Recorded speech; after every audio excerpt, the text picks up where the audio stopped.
All right, so this is a suggestion via a donation. The name of the video is Ireland's Supernatural Island That Can't Be Reached. This is coming from Geography Geek. Let's check it out. For over 5 centuries, an island called High Brazil appeared off Ireland's coast. Well, at least it did on maps. Okay. And this was no ordinary island. Irish folklore described High Brazil in much the same way as Atlantis. The island, or what was sometimes shown as 2 islands, was a paradise, which gave its residents eternal happiness and immortality. But it's no longer there. High Brazil had a few other slightly different names, as well as variations in spelling. I'm going to go ahead and guess this is probably something related to sea levels rising. If it's been on multiple maps, that means people obviously seen this place, and sea levels rising. It was probably like extremely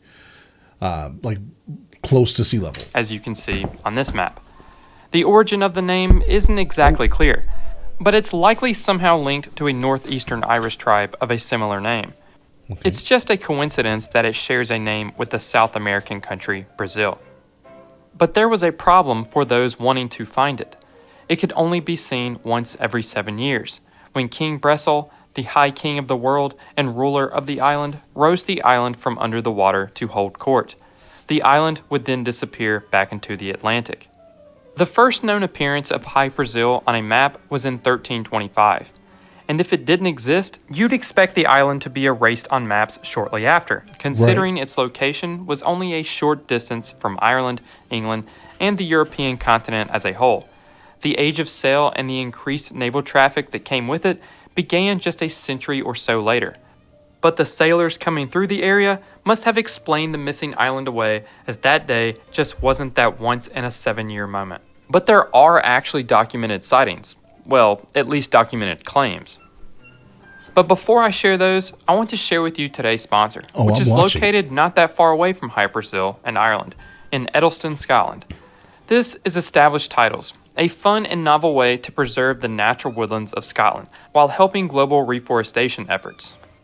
Through Established Titles... Okay, bro. Yeah, listen. Sorry, guys. Don't listen to this. We're going to go ahead and fast forward this here. Established Titles has absolutely been shown as a farce, guys. So we're going to fast forward through that. We're not even going to talk about this company. We're just going to move forward. I'm sure this guy here didn't know. So we're just going to move on.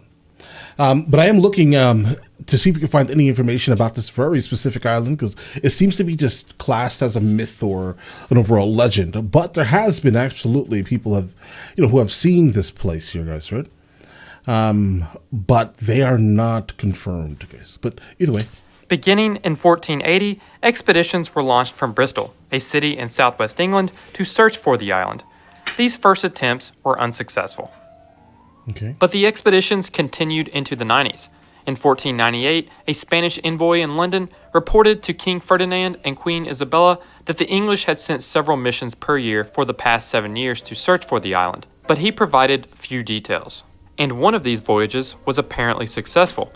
A letter written in late 1497 or early 1498 by the English merchant John Day to an unidentified Spanish Lord Grand Admiral, who may have been Christopher Columbus, read this. It is considered certain that the cape of the said land was found and discovered in the past by the men from Bristol, who found Brazil, as your lordship well knows. It was called the island of Brazil, and it is assumed and believed to be the mainland that the men from Bristol found. In 1633, a Captain David Alexander attempted to complete a survey of High Brazil, but he was unsuccessful in locating the island.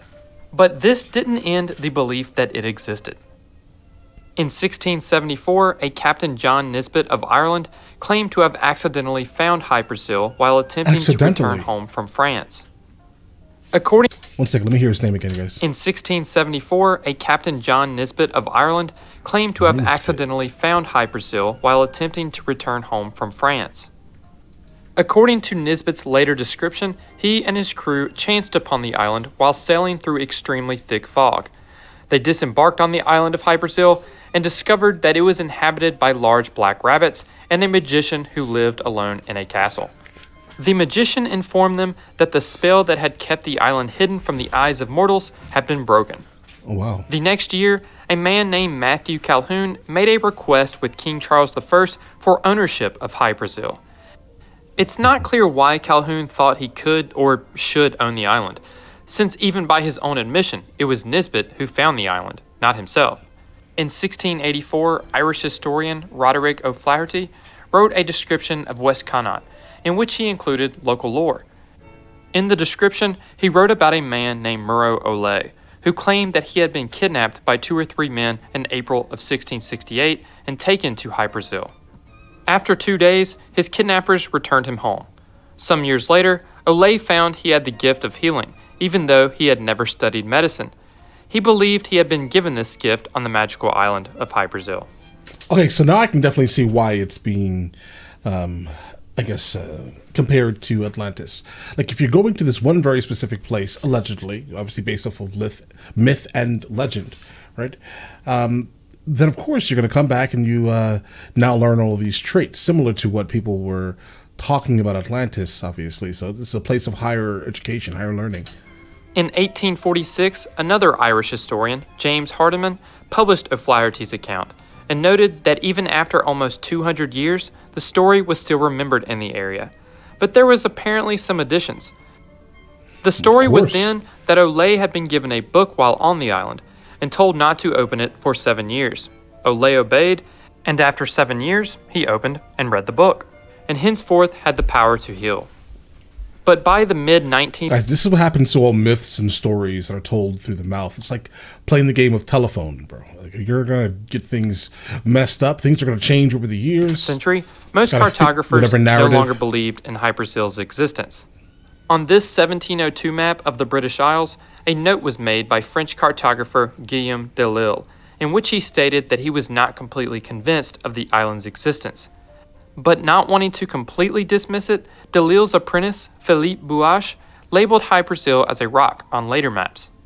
On this 1775 map, published by British cartographer Thomas Jeffries, the island is labeled as Imaginary Isle of O'Brasil. Many sources claim that Hy Brasil continued to appear on maps until 1873, when it was shown for the last time on a British Admiralty chart. But I can't seem to find this map on the internet. So what happened to Hy Brasil? Was it simply a myth, or did it actually exist and, for whatever reason, just disappeared? I'm going to give you a theory, guys, based off of hearing this. I think that, honestly, it was something that maybe the local people needed to have something to believe in, if that makes any sense. Like, they were bored. There was no TV. There was no real, like, entertainment and things like that, guys, for the masses at least, right? They just needed something to believe in. Like, I think a lot of things from this time came from they were bored. They just needed something to believe in. A magical place where there are giant rabbits and magicians and, higher learning. Like, bro, that's really what it was. I'm just going to go ahead and say it, because a lot of our, like, mysticism is purely rooted in the fact that they had nothing else better to do, bro. There are a few theories. Go ahead. One is that sailors were simply disoriented, and they had come across other islands in a different location. Okay. Some believe they may have actually made it all the way to North America without realizing it. Another theory is that Hy Brasil was made up by sailors and publishers just for attention, and maybe for profit. Others believe it was a real place, and that Hy Brasil sat on Porcupine Bank. Similar to, I'm going to go back really quickly though, but similar to what the map makers used to do for, like, Patagonia, right? The land of the giants. They used to draw giants on the map so they could tell the people that were basically funding that excursion, like, hey, listen, please give us more money so we can go do this exact same thing in another 5 years, let's say, right? Please fund this. Maybe we'll bring back a giant this time. When in all actuality, they were just trying to get, like, scientific evidence from the Galapagos or something crazy like that, guys. That's really what it was, all right? There were no giants in South America, bro. There weren't. But, listen, let's just keep drawing, giants on the map so they can be like the land of the giants type of thing, guys. That's all that it was. Trust me. Others believe it was a real place and that Hy Brasil sat on Porcupine Bank, a shoal in the Atlantic Ocean about 200 kilometers or 120 miles west of Ireland, and it was rising sea levels or an earthquake that sunk the island into the sea. My initial Personally, thought. I think the most likely explanation is that Hy Brasil was a mirage. T.J. Okay. Westrop, an Irish folklorist and archaeologist, wrote in the early 20th century that he saw Hy Brasil himself, Okay. but he refers to it as an illusion. Here is the full quote. I myself have seen the illusion some 3 times in my boyhood, and even made a rough-colored sketch after the last event in the summer of 1872. It was a clear evening, with a fine golden sunset, when, just as the sun went down, a dark island suddenly appeared far out to sea, but not on the horizon. It had 2 hills, one wooded. Between these, from a low plain, rose towers and curls of smoke. My mother, brother, Ralph Hugh Westrop, and several friends saw it at the same time. Or maybe it was just that 1 in a 7-year moment. If you enjoyed this video, please hit the like button and subscribe if you haven't already. Thank you all for watching.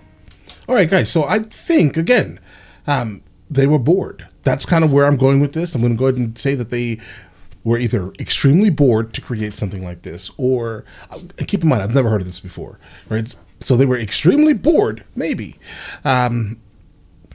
Or they just wanted money to fund random explorations, guys. That's it. Because we already know they were doing that anyway with South America. Okay, just be fully aware. That's what they were doing.